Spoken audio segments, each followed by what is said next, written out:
কর্ম অঙ্গ পতঙ্গের মাধ্যমে যে গুনাহগুলো হয়, এই গুনাহগুলো দুই ধরনের। একটা হচ্ছে অঙ্গ পতঙ্গের মাধ্যমে গুনাহ, আরেকটা হচ্ছে আখলাক এবং তবিয়তগত গুনাহ। আখলাক আর তবিয়তগত গুনাহ হচ্ছে ভিতরগত থেকে যেটা মেসেজ আছে সে সেটাই করে। একজনে ব্যাংকে টাকা রেখেছে, সে প্রতি মাসে তার অনেকগুলো টাকা রয়েছে, সে কি করবে? ব্যাংকে রেখে দিয়েছে, প্রতি মাসে তার 50,000 টাকা সুদ আসে। তো সে সুদের টাকা 50,000 টাকা দিয়ে সে সংসার চালায়।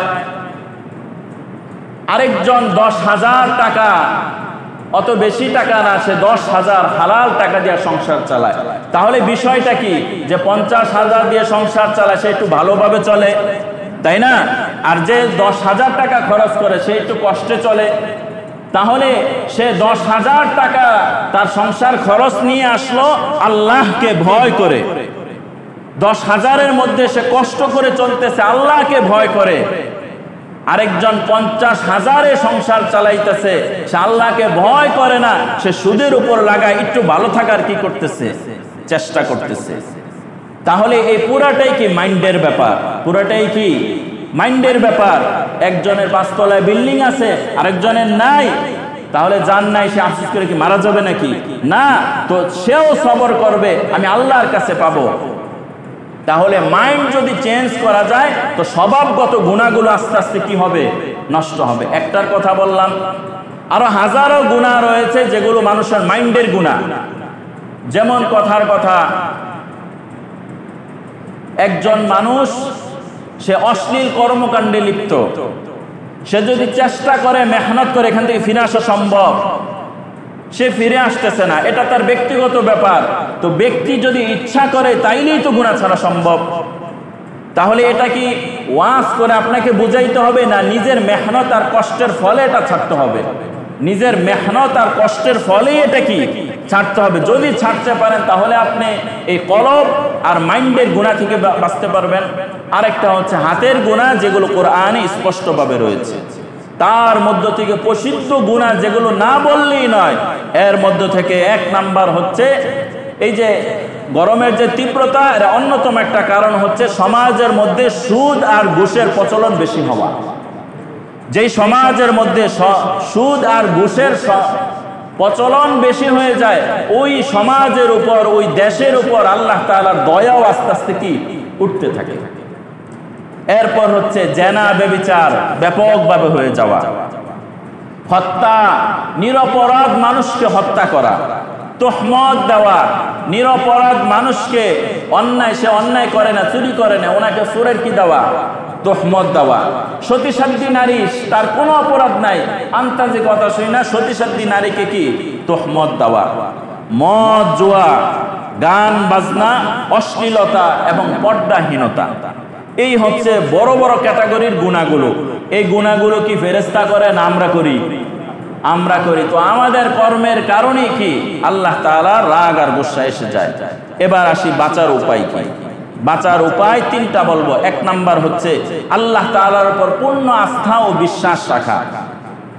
এই গরমের কারণে অনেক সময় আল্লাহর উপর রাগ আসবে, কিন্তু ইহুদি খ্রিস্টানরা কত আরামে থাকে, আর আমরা মুসলমান নামাজ টামাজ পড়ি, সব বিপদ খালি আমার উপরেই। তাহলে এটা কি নাশুকরি হয়ে গেল না ভাই? আপনি একটু চিন্তা করেন, আপনি যেখানে আছেন আপনার চাইতে হাজারো বিপদ অন্য মানুষে আছে। তো এই কারণে আল্লাহর উপর নাশুকরি করা কি যাবে না। এটার সাথে সাথে এটাও ব্রেনে রাখতে হবে, এই যে গরমের তীব্রতা, হয়তোবা এটার মধ্যে কোনো কল্যাণ আছে, হয়তোবা এটার মধ্যে কি আছে ভাই? কল্যাণ আছে। আর এই কল্যাণটা কি, এটা আমার ক্ষুদ্র ব্রেনে আসতেছে না। এই কারণে এই তীব্রতার কারণে আমরা যেন আল্লাহর উপর অভিযোগ কি না করি, শুকরগুজার বান্দার জন্য আমরা থাকি। 2 নাম্বার হচ্ছে বাঁচার উপায় বলতেছি, সব ধরনের গুনাহ থেকে বেঁচে থাকা। 3 নাম্বার হচ্ছে বেশি বেশি ইস্তেগফার পড়া, দান করা, দোয়া করা। ইস্তেগফার পড়ার ক্ষেত্রে বিখ্যাত এক ইস্তেগফার রয়েছে, সেটা হচ্ছে সাইয়্যিদুল ইস্তেগফার।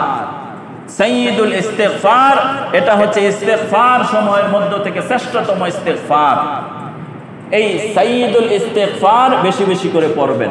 যাদের মুখস্থ নাই মুখস্থ করে নেবেন, জিন্দেগিতে কত কিছুই তো মুখস্থ করলেন, সাইয়্যিদুল ইস্তিগফারটা মুখস্থ করবেন ইনশাআল্লাহ। আর অনেক ভাইয়ের মুখস্থ যাদের রয়েছে বেশি বেশি পড়বেন। আর যতদিন পর্যন্ত সাইয়্যিদুল ইস্তিগফার আপনার মুখস্থ না হবে, আপনার জন্য ছোট্ট আরেকটা আমল দেই, সেটা হচ্ছে বলবেন আস্তাগফিরুল্লাহ। বলেন, আবার বলেন, আবার বলেন। অন্তত ফরজ সালাতের পর রাসূলের নিয়মিত আমল ছিল কি? আস্তাগফিরুল্লাহ। এটা পারবো তো ভাই ইনশাআল্লাহ? এরপর বলতেছিলাম দোয়া করা, দুইটা দোয়া বলবো। একটা দোয়া হচ্ছে আল্লাহ রাসূল সাল্লাল্লাহু আলাইহি ওয়াসাল্লাম বলেন, কোনো ব্যক্তি যদি সকাল সন্ধ্যায় এই দোয়াটা পড়ে, কোনো কিছু তার কোনো ক্ষতি করতে পারবে না। দোয়াটা হচ্ছে বিসমিল্লাহিল্লাযী লা ইয়াদুররু মা'আসমিহি শাইউন ফিল আরদি ওয়ালা ফিস সামা ওয়া হুয়াস সামিউল আলিম। এই হাদিসটি রয়েছে তিরমিজি শরীফের 3388 নম্বর হাদিস। আল্লাহ রাসূল বলেন, ফজরের পর সকাল বেলায় 3 বার, আর মাগরিবের পর কয়বার?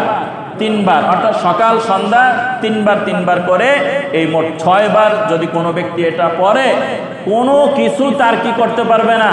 ক্ষতি করতে পারবে না। এক বিখ্যাত হাদিসও রয়েছে, এক সাহাবীর এলাকায় আগুন ধরছে, পরে ওই সাহাবীর কাছে খবর গেছে, আপনার বাড়ি যেখানে, যেমন কথার কথা আল্লাহ না করুক এই এলাকার কথা না বললাম, অন্য এক এলাকার দক্ষিণ পাড়া, আচ্ছা পাড়ার কথা নাম বললাম, এমন একটা এলাকা যে 4-5টা ঘর আছে, আগুন ধরছে। ওই সাহাবীর কাছে খবর গেছে, আপনার চাচার ঘরে কি ধরছে? আগুন ধরছে, দৌড় মারেন। তো পানি টুনিলে সবাই দৌড়াইতেছে, উনি শান্ত। অতঃপর আবারও খবর আসছে, আপনার ঘর যেখানে ওখানে কি ধরেছে? আগুন ধরেছে। উনি শান্ত। উনি অনেক পরে গেছে, যায়া দেখে যে ওনার ঘরে কি ধরে নাই? আগুন ধরে নাই। সুবহানাল্লাহ। তখন ওনাকে বলা হলো, এতবার খবর গেল আপনার কাছে, আপনার কি ভয় নাই? ঘরে কি কিছু নাই নাকি? সব কিছু আছে। তাহলে আপনি পানি লয়ে বালতি লয়ে দৌড়াইলেন না কেন? আমি আল্লাহ রসুলের কাছ থেকে শুনেছি, যে ব্যক্তি সকাল সন্ধ্যায় এই আমল করে, আল্লাহ তাআলা তার জান এবং মালের হেফাজতকারী হয়ে যায়। ওনার ইয়াকিন আর বিশ্বাস ছিল। তখন আশেপাশের লোকেরা বলে, আগুন তো ধরছে, ধরতে 4-5টা ঘর পোড়াইছে, পোড়ানোর পর ওনার ঘর পর্যন্ত আইসা আগুন থাইমা গেছে। সুবহানাল্লাহ। অন্য আরেকটা দোয়া আছে, প্রসিদ্ধ দোয়া, এবং এই দোয়ার ব্যাপারেও কি হাদিস রয়েছে। তাহলে এই দোয়াটা আমরা শিখে নিব। বিসমিল্লাহিল্লাযী লা ইয়াদুররু মা'আসমিহি শাইউন ফিল আরদি ওয়ালা ফিস সামা ওয়া হুয়াস সামিউল আলিম। আরেকটা দোয়া হচ্ছে ইন্না লিল্লাহি ওয়া ইন্না ইলাইহি রাজিউন। এই দোয়াটা কি মানুষ মরার দোয়া? বলেন না ভাই, আমরা তো কি বানাইছি? মানুষ মরার দোয়া না। এটা যে কোনো বিপদে আমরা কি পড়তে পারি। যেহেতু সাময়িক বিপদ চলতেছে, তাহলে এই বিপদে কি করব? আমরা এই দোয়াটা বলবো। 3 নাম্বার হচ্ছে দান করা। হাদিসের মধ্যে রয়েছে আস-সাদাকাতু তুদফাউল বালা। সাদাকা বিপদকে কাটায়া দেয়। বুঝা আসছে ভাই?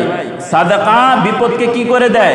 কাটায় দেয়। তাহলে বলতে পারেন, হুজুর আমার তো 1 লক্ষ না, আমি কিভাবে দান করব? তো আমি তো বলি নাই আপনি 1 লক্ষ দান করেন, আপনি 2 টাকা দান করেন। এখানে যারা আছি 2 টাকা দেওয়ার সামর্থ্য কি রাখি না? একটা চিপসের প্যাকেটের দাম কত? 10 টাকা। এই 10 টাকা তো আমার বাচ্চা খায়। তো আমি যদি আমার সন্তানকে এভাবে বোঝাই, বাবা তুমি তো প্রতিদিন তোমার জন্য 10 টাকা বরাদ্দ চিপসের, তো তুমি 10 টাকা আল্লাহর রাস্তায় দান করো, তো আল্লাহ তাআলা দুনিয়ার ভিতর রহমত নাজিল করবে। ছোট বাচ্চাদের মনও তো গলে যাবে, তাই না? বড় যারা আছি তো অবশ্যই দান করব। এই কারণে ন্যূনতম যা পারেন সাদকা করতে থাকবেন। সাদকা করলে আল্লাহ তাআলা বিপদ কি দূর করে দেয়। তাহলে বাঁচার উপায় বললাম 3টা। 1 নাম্বার হচ্ছে ইস্তেগফার।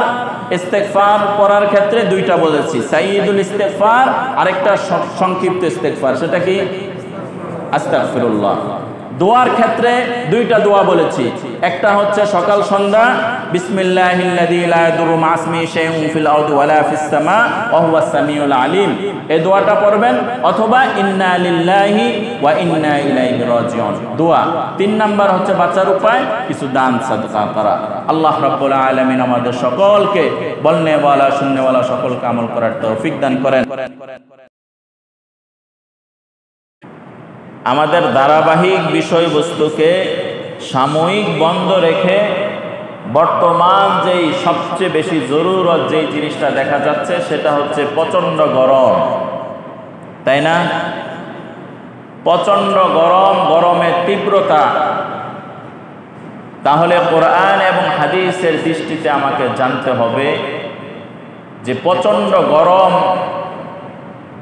এই তীব্র গরম, মানুষের অশান্তি, এটা কেন হচ্ছে, কারণটা কি? যদি কারণ জানতে পারি, কারণ বলার সাথে সাথে এটাও বলা হবে মুক্তির উপায় কি। তাহলে অল্প সময়ের মধ্যে, তো দীর্ঘ আলোচনা, অল্প সময়ের মধ্যে এতটুকু বোঝানোর চেষ্টা করব যে তীব্র গরম, এই গরমের কারণগুলো কেন হচ্ছে, আর এই কারণ থেকে, এই বিপদ থেকে বাঁচার উপায় কি। আল্লাহ তাআলা আমাদের সকলকে সহিভাবে আমল করার তৌফিক দান করেন। আমি আপনাদের মাঝে পবিত্র কোরআনুল কারীমের সূরাতুর রুম আয়াত নাম্বার হচ্ছে 41, 21 নাম্বার পারার 7 নাম্বার পৃষ্ঠা, একেবারে শেষের 2 লাইন, সূরাতুর রুম আয়াত নাম্বার 41। এই আয়াতের মধ্যে পৃথিবীর বুকে আল্লাহ তাআলার পক্ষ থেকে আযাব গজব আসার কারণটা কি, কেন আসে, যে বলতেছিলাম কারণটা কি, কি কারণে আসে, এই কারণগুলো আল্লাহ তাআলা বলেছেন। ঠিক একইভাবে সূরাতুশ শুআরা, সূরার নাম হচ্ছে সূরাতুশ শুআরা, আয়াত হচ্ছে 30। এই আয়াতের মধ্যে আল্লাহ তাআলা আল্লাহর পক্ষ থেকে আযাব গজবের আসার কারণ কি সেটা বলেছেন। আল্লাহ রাব্বুল আলামিন সূরাতুর রুমের 41 নম্বর আয়াতে বলেন, যাহারাল ফাসাদু ফিল বাররি ওয়াল বাহরি বিমা কাসাবাত আইদিন নাস।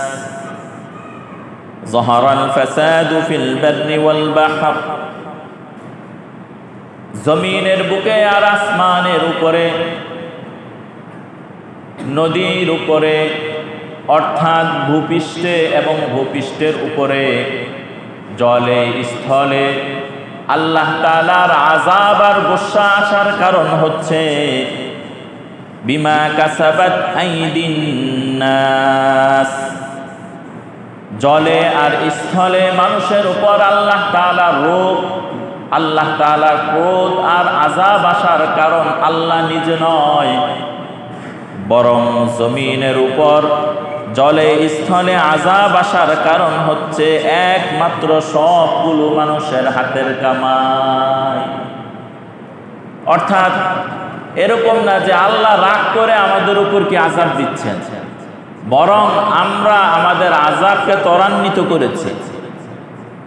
বিমা কাসাবাত আইদিন নাস, এগুলো মানুষের 2 হাতের কামাই, এগুলো আল্লাহ রাগ করে আমাদেরকে দিয়ে দিয়েছেন, আল্লাহ চাপিয়ে দিয়েছেন, এরকম না।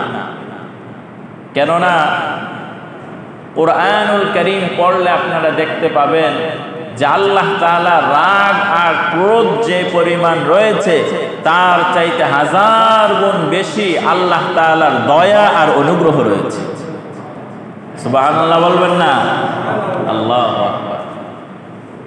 সন্দেহ আছে? আল্লাহ তাআলার দয়া আর অনুগ্রহ মুসলমান শুধু নয়, মুসলমান ছাড়া যারা 24 ঘন্টা আল্লাহ তাআলার সাথে নাফরমানি করে এদের উপরও তো আল্লাহ দয়া করে। কি বলেন?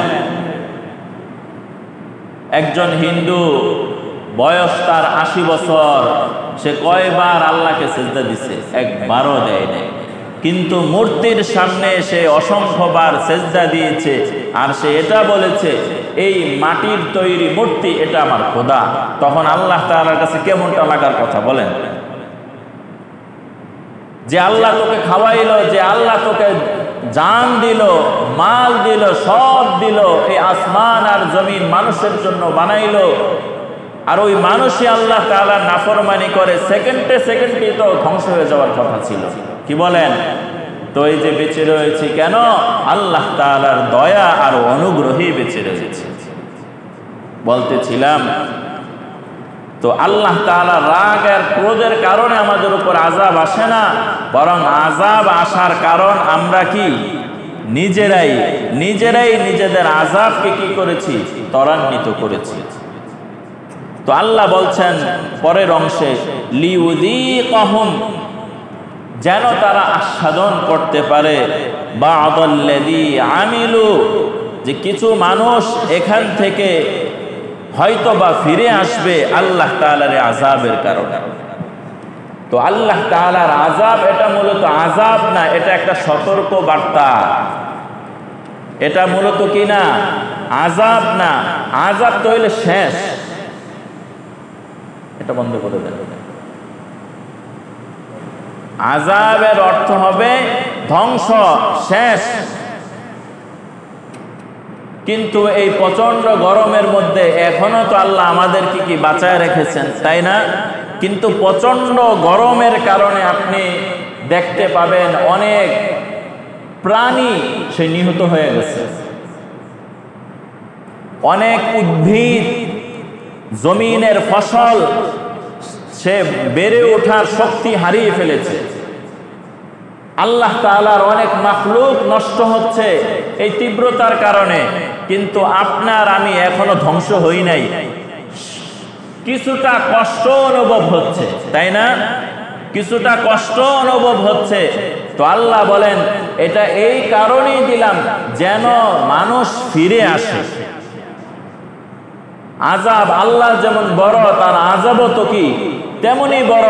তো আযাব দেওয়ার জন্য, মানুষ ধ্বংস করার জন্য কি টাইমের ব্যাপার না? ওয়ান টাইমই শেষ, ওয়ান টাইমই শেষ করা যায়, কিন্তু আল্লাহ তো সেটা করেন নাই।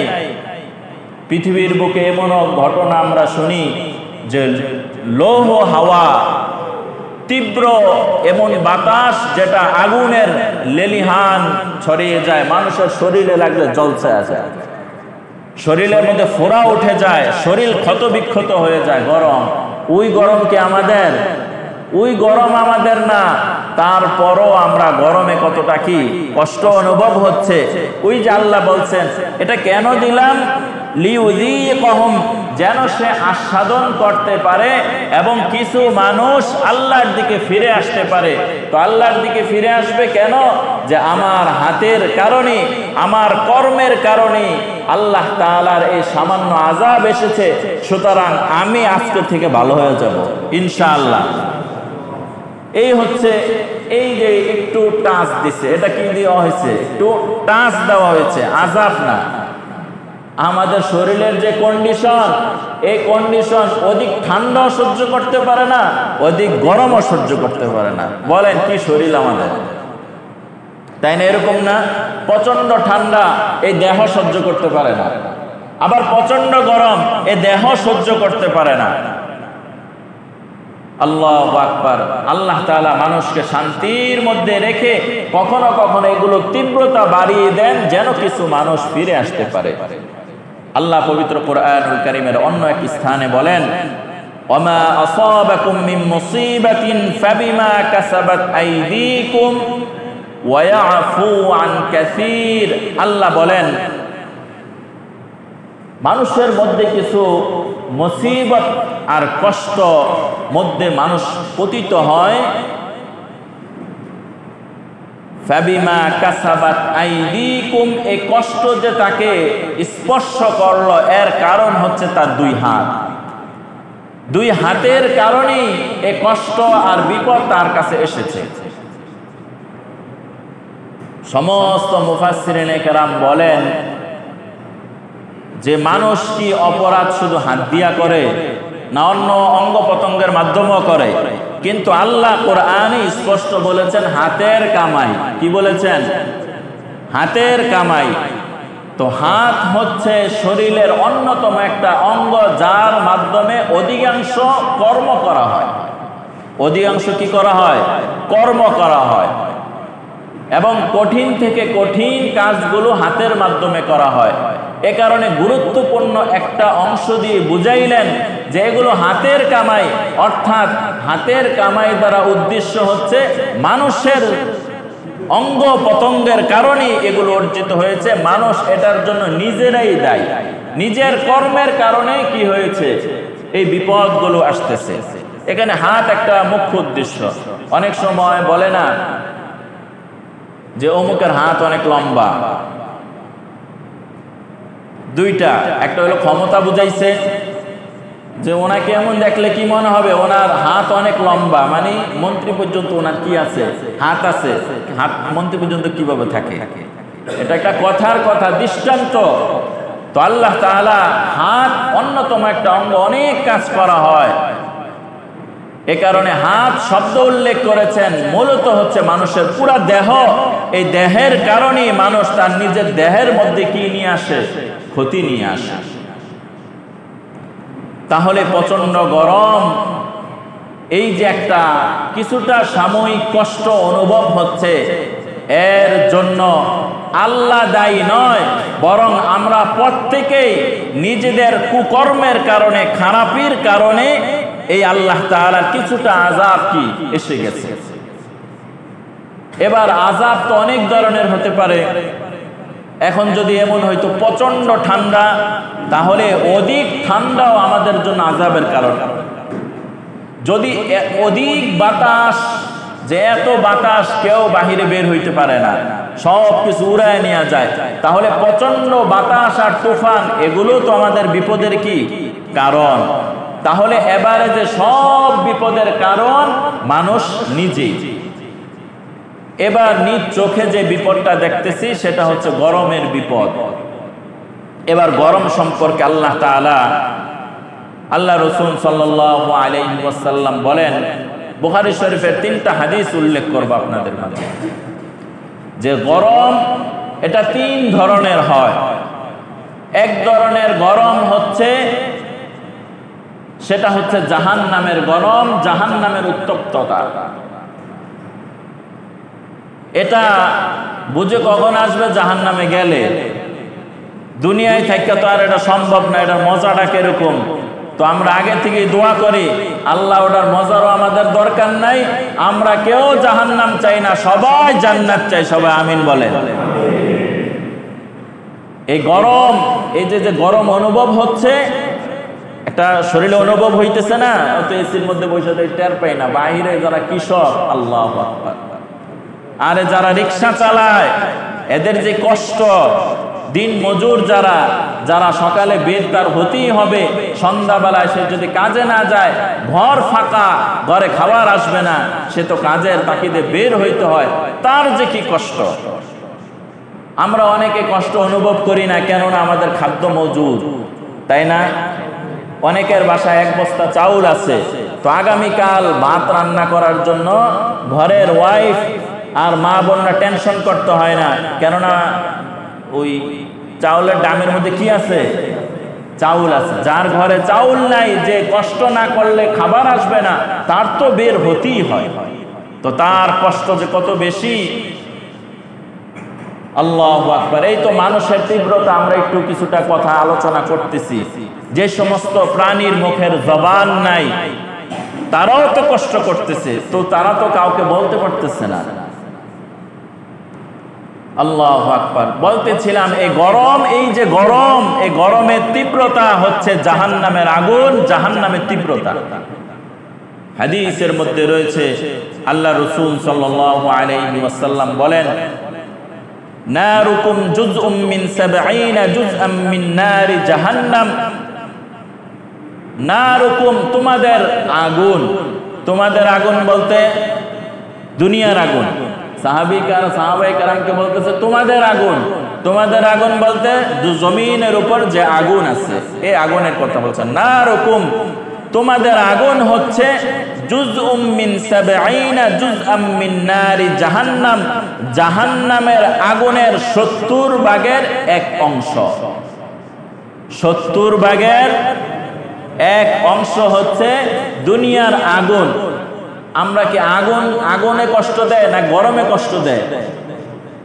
আগুনের কথা বলি নাই তো, দুনিয়ার আগুন তো আমাদেরকে জ্বালায়া দেয়, পোড়ায়া দেয়, একেবারে নিঃশেষ করে দেয়, তাই না? ওই যে কোথায় যেন আগুন লাগছে রমজানের আগে, না মনে হয় রমজানের ভিতরে, এক হোটেলে আগুন লাগলো। ওই আগুনের ফলাফল কি? মানুষ মারা গেছে। তো আগুন কি করে? একজনের খেরের পাল্লা আগুন লাগছে, ফলাফল কি? শেষ। বাড়িতে আগুন লেগেছে, বাড়ি শেষ। ব্যবসায়ী প্রতিষ্ঠানে আগুন লেগেছে, সব শেষ। তো আমরা যে বাহিরে চলাফেরা করি, ওটা কি আগুন না গরম? গরম। তো আল্লাহ রাসূল সাল্লাল্লাহু আলাইহি ওয়াসাল্লাম বলতেছেন, দুনিয়ার আগুন জাহান্নামের 70 ভাগের 1 অংশ, 1 ভাগ না। বুঝেন ভালোভাবে, 1 ভাগ বলা হয়েছে, অংশ বলা হয়েছে। আর অংশ কি? অনুপরিমাণ, এটাও অংশের অন্তর্ভুক্ত। বুঝে আসছে না ভাই? বলি 3 ভাগের 1 ভাগ, তাহলে এক সাইডে 2 ভাগ, আরেক সাইডে কি 1 ভাগ, এই হলো ভাগ করলাম। তো এভাবে বুঝলে হবে না। 3 ভাগ 2 ভাগ এই সাইডে, আরেক ভাগ যে আছে ওই অংশের মধ্যে আরো 10 জন কি শরীকদার, তাহলে কি পরিমাণ পাইছে বলেন? অংশ বলা হয়েছে। এবং রাসূল সাল্লাল্লাহু আলাইহি ওয়াসাল্লামের অন্য এক হাদিস রয়েছে, আল্লাহ রাসূল বলেন যে দুনিয়ার আগুনের সাথে জাহান্নামের আগুনের তুলনা হয় না। বুঝাইবো কি দিয়া? দুনিয়ার আগুন আর জাহান্নামের আগুন এটার সাথে কি হয় না? তুলনা হয় না, বোঝানো যাবে না। ওটার তীব্রতা, ওটার কঠোরতা যে কত বেশি, এটা বোঝানো সম্ভব না। ওটা কত কঠিন, এটা আল্লাহ কি ভালো জানে। তো আল্লাহ রাসূল বলেছেন যে 70 ভাগের 1টা অংশ হচ্ছে দুনিয়ার আগুন।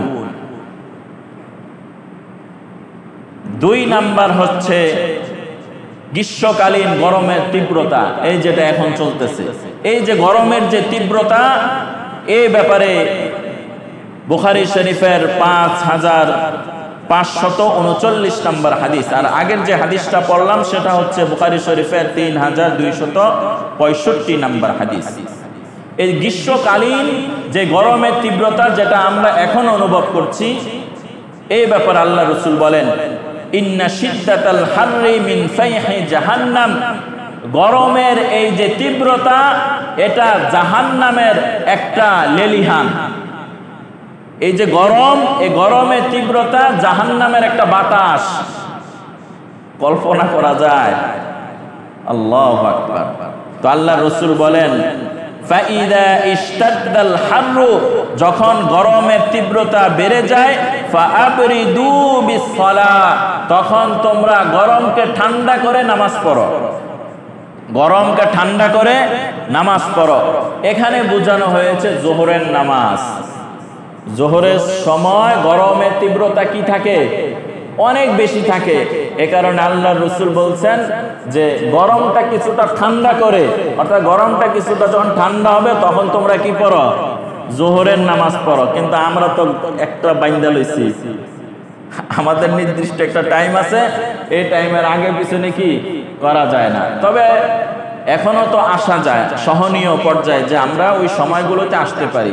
আল্লাহ না করুক এত তীব্রতা যে ওই সময় বের হওয়া যায় না, তাহলে হয়তোবা এই হাদিসের উপর সরাসরি কি করা যাবে? আমল করা যাবে। আসরের আধা ঘন্টা আগে কি যোহরের নামাজ, তো সেই সিচুয়েশন এখনো হয় নাই। এই তো হচ্ছে যোহরের নামাজের ব্যাপারে, অর্থাৎ যে তোমরা গরমের তীব্রতাকে ঠান্ডা করে পরে নামাজ পড়ো। এই যে নামাজ শব্দ এখানে উল্লেখ রয়েছে, মুহাদ্দিসিনে কেরাম এই সালাত শব্দের 2টা অর্থ করেছেন। একটা অর্থ তো স্পষ্টভাবে বোঝা যায় যোহরের নামাজ, কারণ আল্লাহ রাসূলের জামানায় গরমের তীব্রতা এত বেশি ছিল, তা আল্লাহ রাসূল নিয়মিত যে যোহরের নামাজ পড়তেন, ওই যোহরের নামাজকে কি দেরি করে পড়েছেন, যখন কিছুটা কি রোদের তীব্রতা কমেছে তখন করেছেন। আর 2টা ব্যাখ্যা হচ্ছে, আরেকটা ব্যাখ্যা হচ্ছে সালাতুল ইস্তিসকা, যে ইস্তিসকার নামাজ পড়ো, ওই নামাজ দিয়া তোমরা গরমকে ঠান্ডা করো। হাদিসের মধ্যে রয়েছে আল্লাহ রাসূল সাল্লাল্লাহু আলাইহি ওয়াসাল্লাম এমন একদিন জুমার দিন খুতবা দিচ্ছিলেন। এক সাহাবী আসলেন, এসে বললেন, ইয়া রাসূলুল্লাহ, আপনি তো ওয়াজ করতেছেন মাশাআল্লাহ ভালো, বাইরে তো জীবজন্তু সব মরে যাচ্ছে, আমাদের শিশু বাচ্চারা কষ্ট পাচ্ছে, আপনি একটু আল্লাহ তাআলার কাছে দোয়া করেন যেন বৃষ্টি হয়। তো আল্লাহর রাসূল সাথে সাথে কি করলেন? দোয়া করলেন। হাদিসের মধ্যে রয়েছে সাহাবায়ে কেরাম বলেন, আমরা জুমা সালাত শেষ করে ভিজে ভিজে বাড়িতে গেছি। সুবহানাল্লাহ, আল্লাহু আকবার। আর দোয়াটা কেমন ছিল? পরের সপ্তাহে সাহাবায়ে কেরাম এটা বলতে বাধ্য হয়েছে, ইয়া রাসূলুল্লাহ, দোয়া করেন যেন বৃষ্টি কমে। মানে টানা এক সপ্তাহ কি হয়েছে? বৃষ্টি হয়েছে। অধিক বৃষ্টির কারণে সব আবার কি বন্যার মতন হয়ে যাইতেছিল। আবার রাসূলকে বলতে বাধ্য হয়েছে সাহাবায়ে কেরাম, ইয়া রাসূলুল্লাহ, দোয়া করেন যেন বৃষ্টি কি বন্ধ হয়ে যায়। এই হচ্ছে সালাতের এক নাম্বার ব্যাখ্যা। দ্বিতীয় ব্যাখ্যা হচ্ছে, সালাত হচ্ছে যে তোমরা সালাতের মাধ্যমে গরমকে ঠান্ডা করো, অর্থাৎ তোমরা শেষ রাতে উঠে 2 রাকাত, 4 রাকাত, 8 রাকাত কিয়ামুল লাইল করো। ওই সময় কিছুটা ঠান্ডা থাকে, ওই ঠান্ডার মধ্যে যদি চোখের পানি ফেলে আল্লাহ তাআলার কাছে রোনাজারি করতে পারো, তো দিনে আল্লাহ তাআলা ওই ঠান্ডা তোমাদের মাঝে কি দিবে? দান করবে।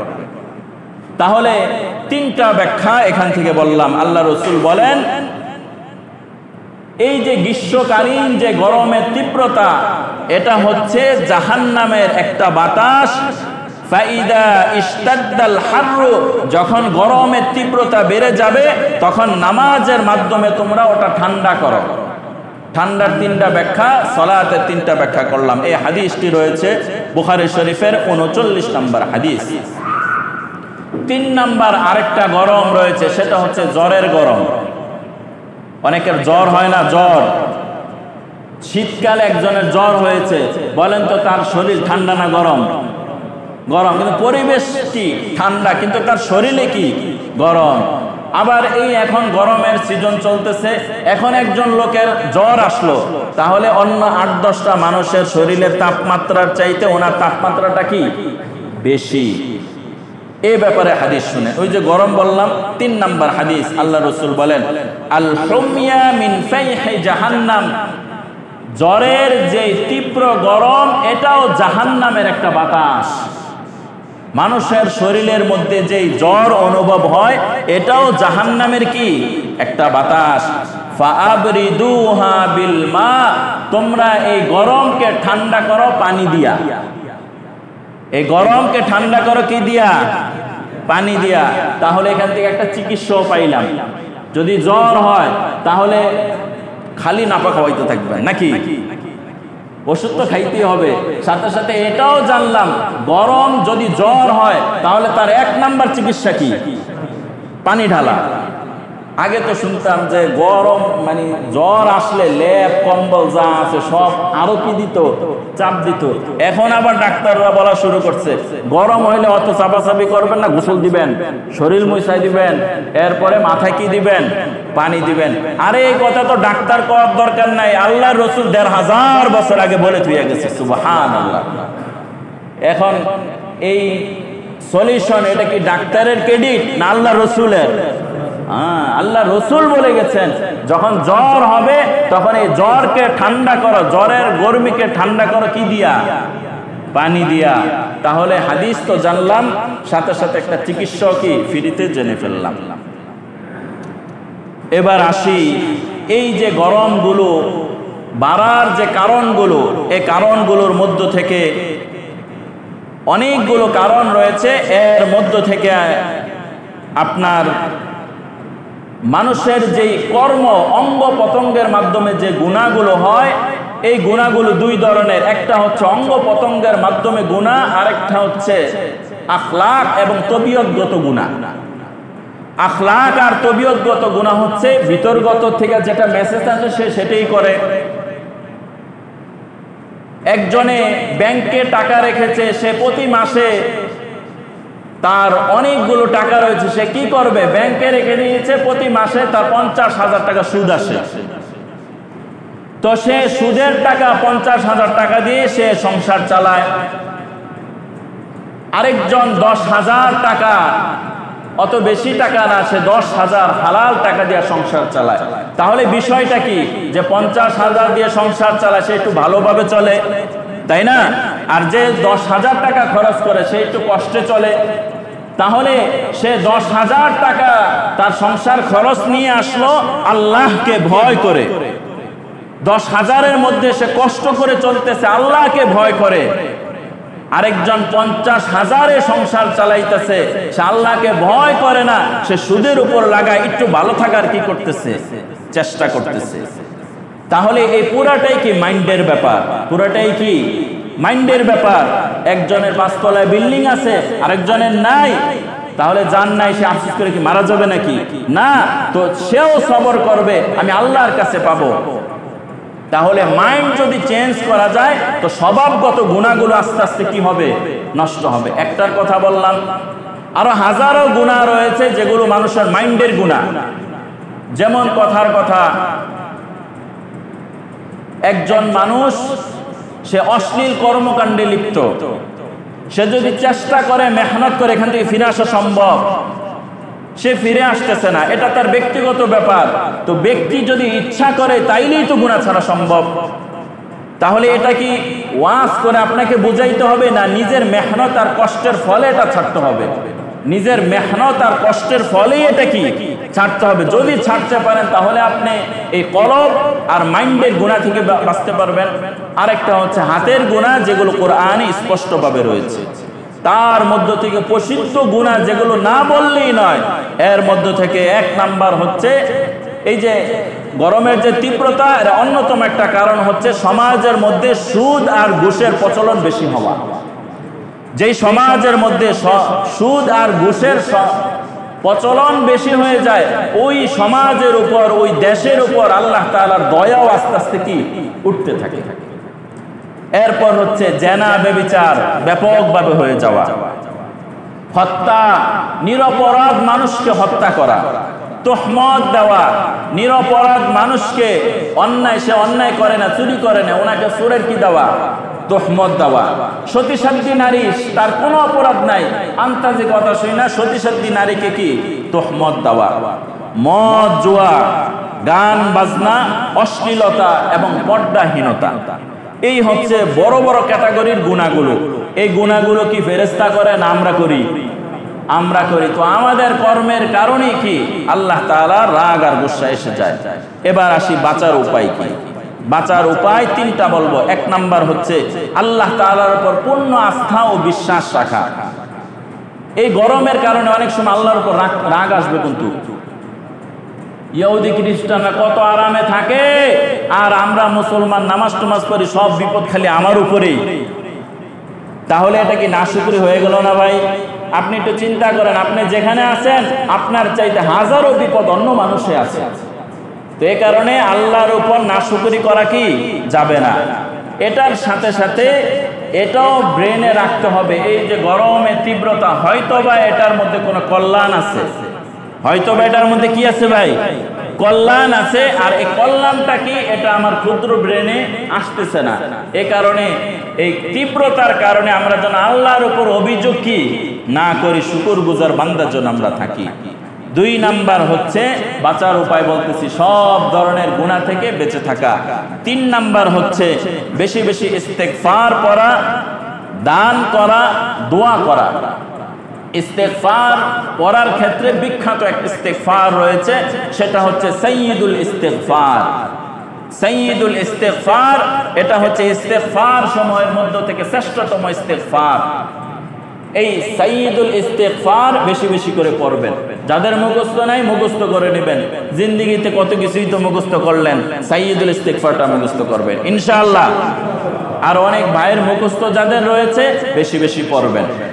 আর যতদিন পর্যন্ত সাইয়্যিদুল ইস্তেগফার আপনার মুখস্থ না হবে, আপনার জন্য ছোট্ট আরেকটা আমল দেই, সেটা হচ্ছে বলবেন আস্তাগফিরুল্লাহ। বলেন,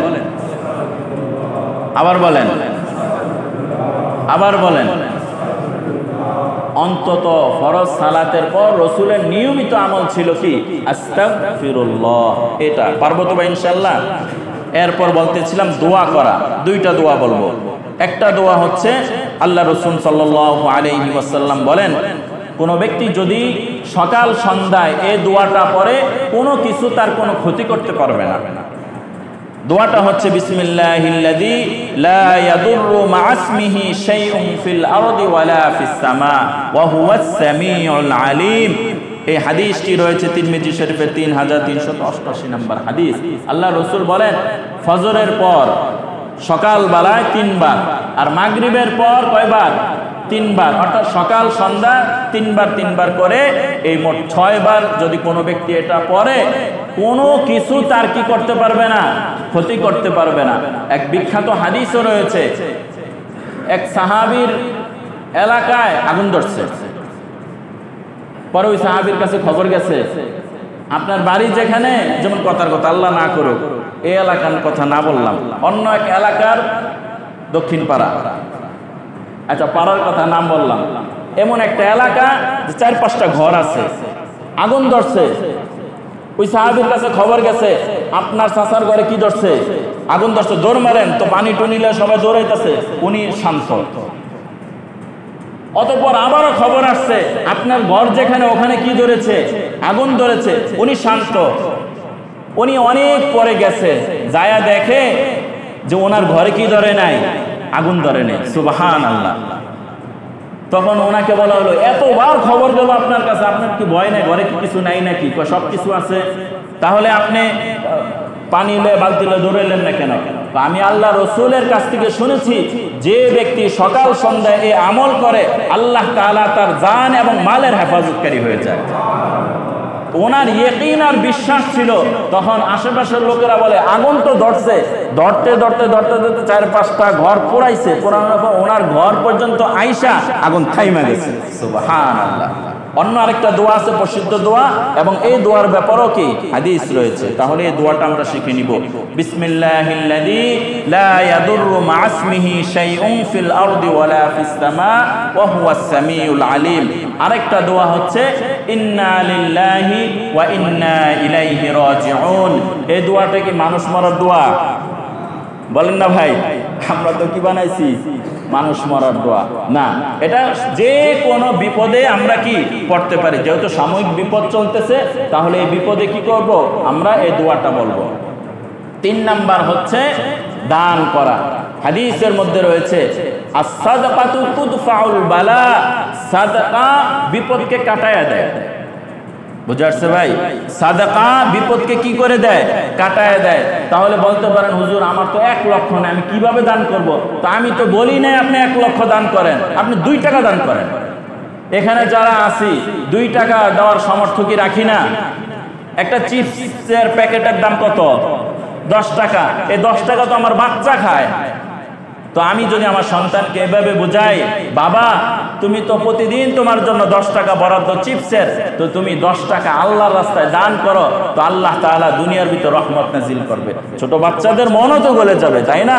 বড় যারা আছি তো অবশ্যই দান করব। এই কারণে ন্যূনতম যা পারেন সাদকা করতে থাকবেন। সাদকা করলে আল্লাহ তাআলা বিপদ কি দূর করে দেয়। তাহলে বাঁচার উপায় বললাম 3টা। 1 নাম্বার হচ্ছে ইস্তেগফার। ইস্তেগফার করার ক্ষেত্রে 2টা বলেছি, সাইয়্যিদুল ইস্তেগফার, আরেকটা সংক্ষিপ্ত ইস্তেগফার, সেটা কি আস্তাগফিরুল্লাহ। দোয়ার ক্ষেত্রে 2টা দোয়া বলেছি, একটা হচ্ছে সকাল সন্ধ্যা বিসমিল্লাহিল্লাযী লা ইয়াদুররু মা'আসমিহি শাইউন ফিল আরদি ওয়ালা ফিস সামা ওয়া হুয়াস সামিউল আলিম, এই দোয়াটা পড়বেন, অথবা ইন্না লিল্লাহি ওয়া ইন্না ইলাইহি রাজিউন দোয়া। 3 নাম্বার হচ্ছে বাঁচার উপায় কিছু দান সাদকা করা। আল্লাহ রাব্বুল আলামিন আমাদের সকলকে বলনে ওয়ালা শুননে ওয়ালা সকলকে আমল করার তৌফিক দান করেন। আমিন। ওয়া আখিরু দাওয়ানা আলহামদুলিল্লাহি রাব্বিল আলামিন।